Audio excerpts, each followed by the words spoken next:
Friday the 13th, unlucky for some. 1 PM on the button, and I'm up here in Oxfordshire, borders of North Buckinghamshire, about to undertake SWC 176, which is from here, Sutton Circular, or, depending on how I feel later, to Banbury. So it's an optional round about 11 miles to 14, depending on what happens during the course of the walk. It's quite late for me to be starting a walk, but that's simply because of the times of the trains and getting here. It's quite a long journey, 2 3/4 hours for me. So I've got to factor that in, i.e. 5.5 hours journey time before I've even done any walking. Anyway, need to press on. It's a decent day, partly cloudy, but otherwise perfect walking weather. About 19 degrees. So let's crack on. Something I've noticed at most of these Charlton line stations, blue reflectors indicating freezing temperatures. They're not quite that today, but the wind's pleasantly cool, let's put it that way. It is quite breezy. After just 40 metres we come across the right turn through the Kissing Gate. Local church and typical stone houses of this area.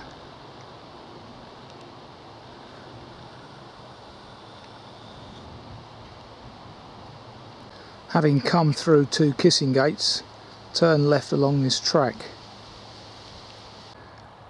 Crossing another field of early planted wheat or barley to the wooded area mentioned in the text.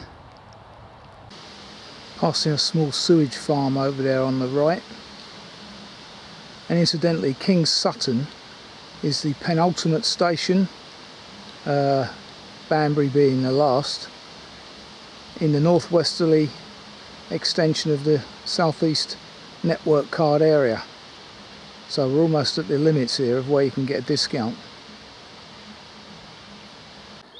Over the small footbridge. Quite interesting walking along this path, but the farmer in this particular instance has chosen to leave the stubble quite high, probably because it's quite rocky here. I don't know, I can't see much in the way of flints, but it's interesting how different farmers have different takes on how they cut the corn.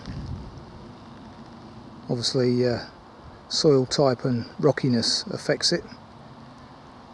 The notes thus far are very clear and good. Not sure which author wrote this walk, but very good thus far. There's the clear gap in the hedge described in the text. It's also good that it hasn't been rapidly ploughed in for a winter sown crop. As I've said before, the spring sown version is far more beneficial for wildlife. Birds can eat the seeds that have been left behind, etc, etc. Views back to the church spire at Sutton and surrounding area.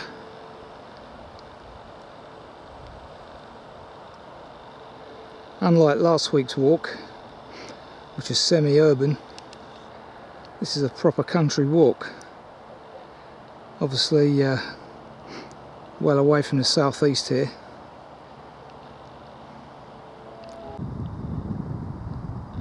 Further views back and out along the plain, and thus far I can't say I've really noticed the hum of the M40. It's a quiet hum now that I've stopped, but otherwise I've been lucky, because depending on which way the wind's blowing, it can make this early couple of kilometres, quite mundane. Approaching the village of Ino. I plan to stop for lunch at the next village. A bit early at the moment.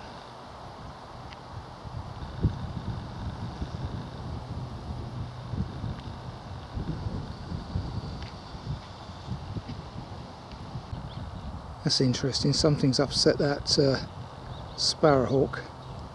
Keeps dive bombing the trees. I wonder if it was a buzzard that I saw take off a couple of seconds ago. I didn't see where it landed. Could well be over there, and that sparrowhawk doesn't like its presence, as you can hear. In fact, there's a couple of them over there now.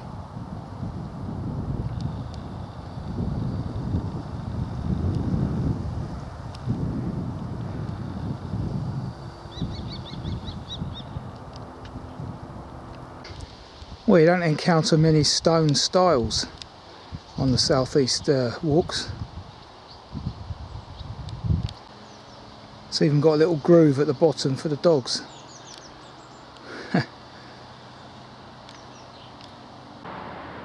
Passing the Cartwright Hotel, possible early lunch stop for those that so wish. So there was a little bit of bland road walking there, 300 metres. Now walking between walls down this footpath. Again with an interesting stone step. Interesting little tunnel section there. Pleasantly cool down here, away from the high sun at the moment. Plenty of deer over there, including some white ones. The white hart, so to speak.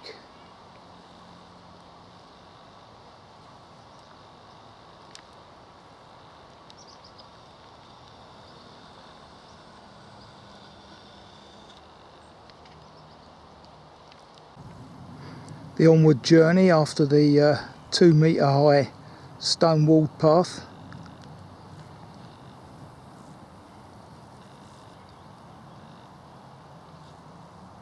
Still just about hear the slight hum of the M40.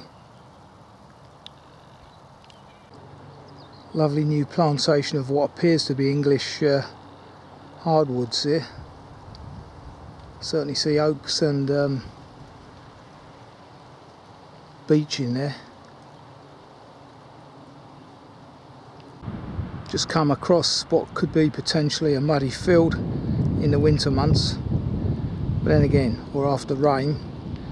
But I don't think you'd be doing this length walk at that time of year anyway. Some people do. There's the stately manor up there that owns that deer park. Sure what it is, but it's in the village of Ino, A-Y-N-H-O-E.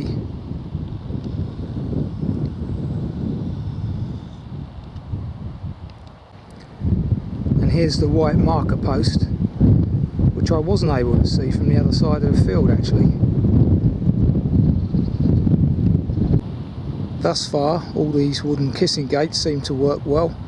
There's just enough room for me and my day sack to squeeze through with no problem. Onward journeys down this concrete farm track. Well, I believe that's the pond referred to in the text, currently dried up.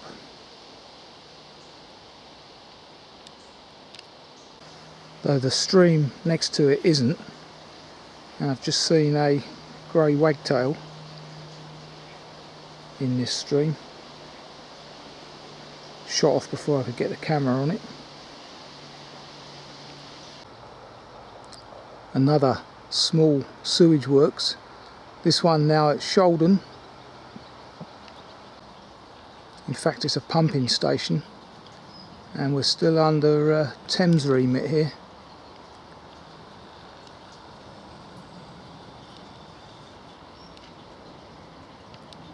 So we're just about to pass this church at Souldern, and this is where I shall take my lunch. Okay, this is exactly 4 miles into the walk per my GPS, and unfortunately the church is closed, but I now discover it's called St Mary's as well. So there's an interesting storm porch here if needed during inclement weather.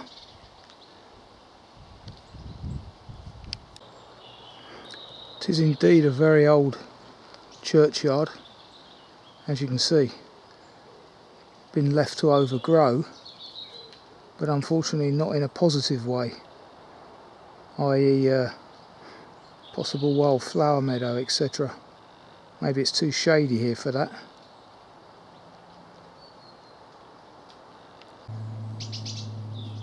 It's about 2:30, and that bench there is the best of them in the sun, but I think I'm going to take my break out of the sun just to get a breather from it. So that means that one over there, just to the left of the main entrance. So 3 o'clock, lunch has been had, and that bench was in memory of Louisa Finch, 1902 to 1991. So a good age, one I'd certainly like to achieve.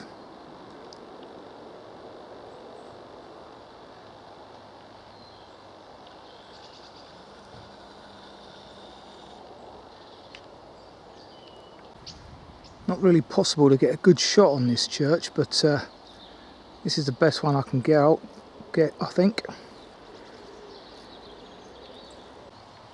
So that was that, St Mary's Souldern. Now walking through the very twee village of Souldern.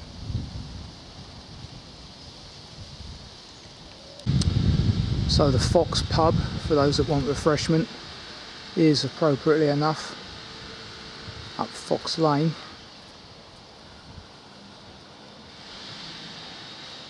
I'm continuing up the high street. For a small village, there's a high percentage of property up for sale. Must be something wrong with the place.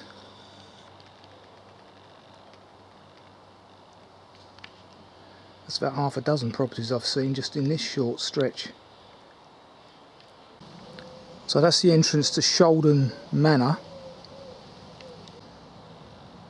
and our onward journey, I do believe, is here.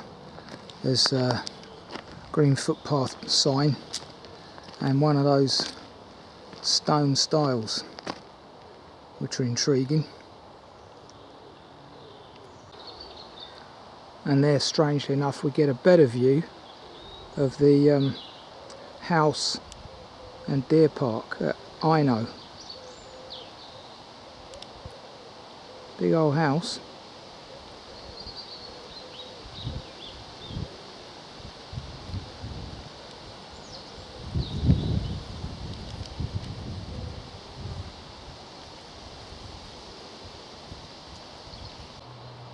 Looking at the map, I believe that house is called Ino Park House.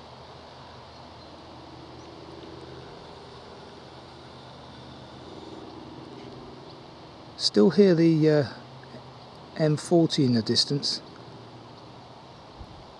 Never goes away at the moment. 3:30. Some decent views as I approach, as you can possibly hear, a road in the background. That kissing gate almost beat me. I had to squeeze right in to get through that one. Having crossed the road, take the driveway up to the Great Barn. So at this juncture here, we take the left fork of the V.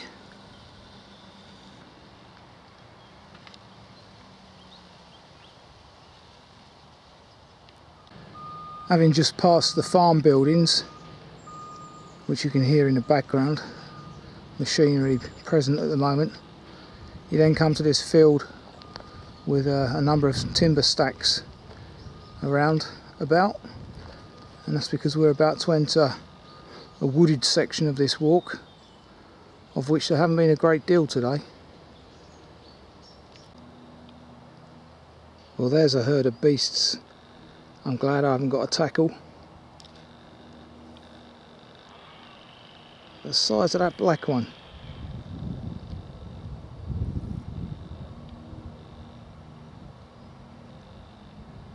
No sirree, I'm glad I'm on the other side of the fence. Aye aye.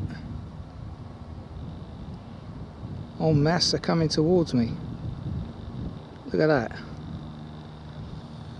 Anyway, good distance away.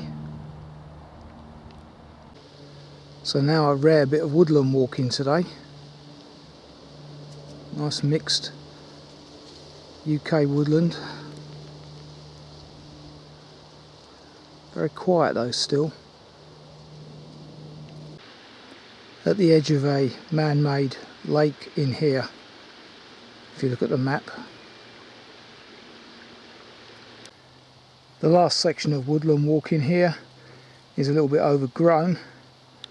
Might be problematical in a few months' time when it gets longer, next spring perhaps, if it's not cut down. The onward journey here is clear and well marked up by the farmers as well.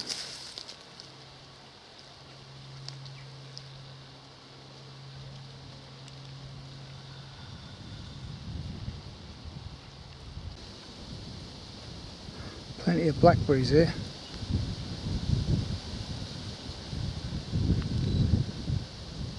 As the autumn season is what? Today's the 13th, so 10 days away. The equinox. Very autumnal today. Cracking autumn day. Little pony sounds like a character.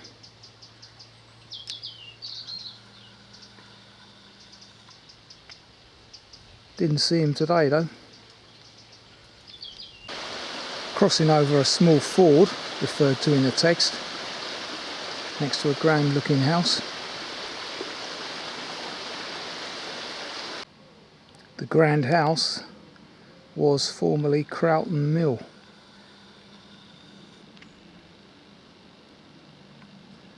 Now entering the village of Crowell.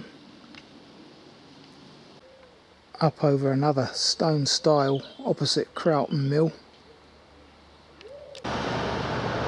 So for those that need refreshment, you've got the Blackbird pub over there.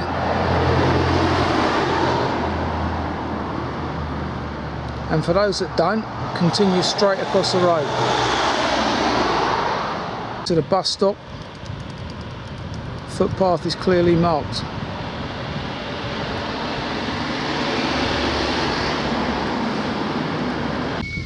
So that's the village of Charlton left behind us. Must admit some of the stiles I've encountered today have been a bit so-so. Obviously not the stone ones, solid as a rock they are. Now come out into more agricultural terrain. I think this is the high point of the walk this afternoon. I mean in terms of physical height. And there's not a great deal of that. If I recall, I think it's about 250 is the highest point today. Foot that is.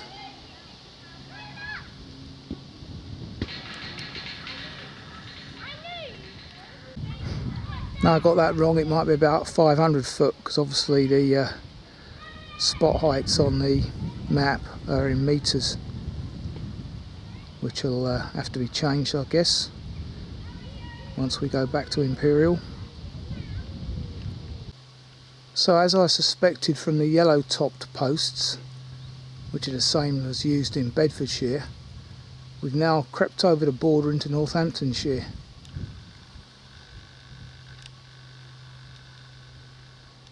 There you go.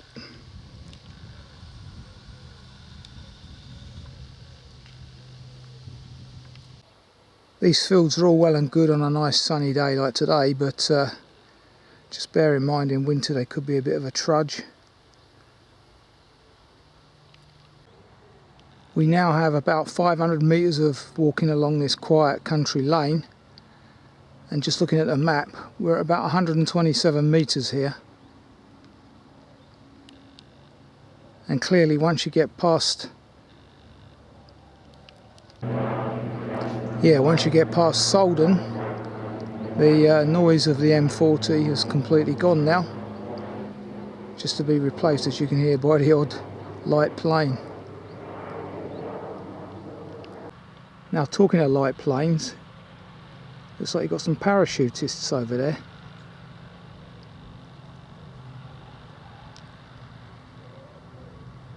I wonder if there's a light airport nearby.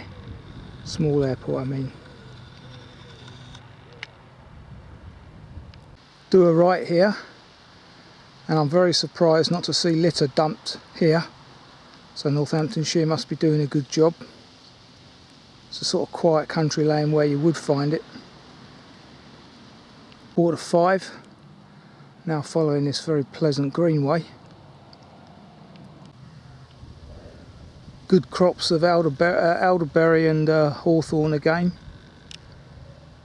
Not really sure how that bodes for the winter ahead, seeing as my predictions over the last few winters have been incorrect. Global warming seems to have upset the old tales. Now got 500 metres of dodgy road walking. Crossing over the river, and that road is highly dodgy, albeit it's pretty much rush hour at the moment, about 4:45, 5 o'clock, but nonetheless that's the worst aspect of this walk so far. 200 more metres of walking before I enter the village of Charlton.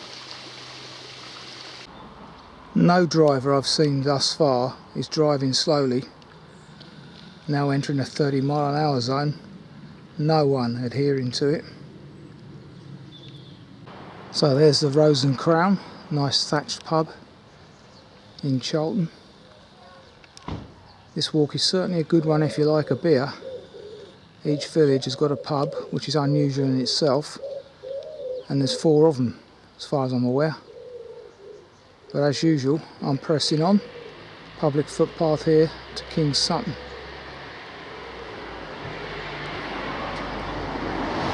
Which is right next to the pub. So again, well positioned if you've had 3 or 4 pints prior to this one. Farmer hasn't reinstated this path, but the onward journey is obvious. Looking back at the village of Charlton.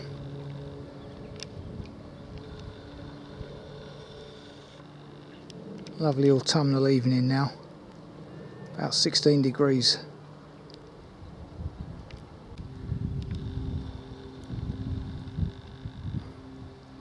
Decent little pocket of Northamptonshire this, which is what I still believe we're in. Don't think we've crossed the border yet.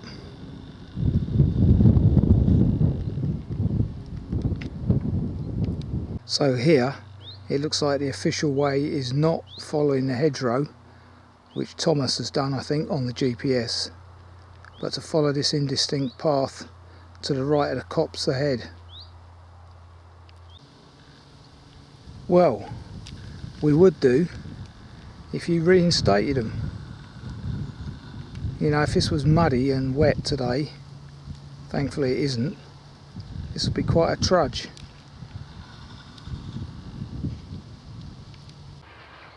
Up past 5, King's Sutton Church comes back into view.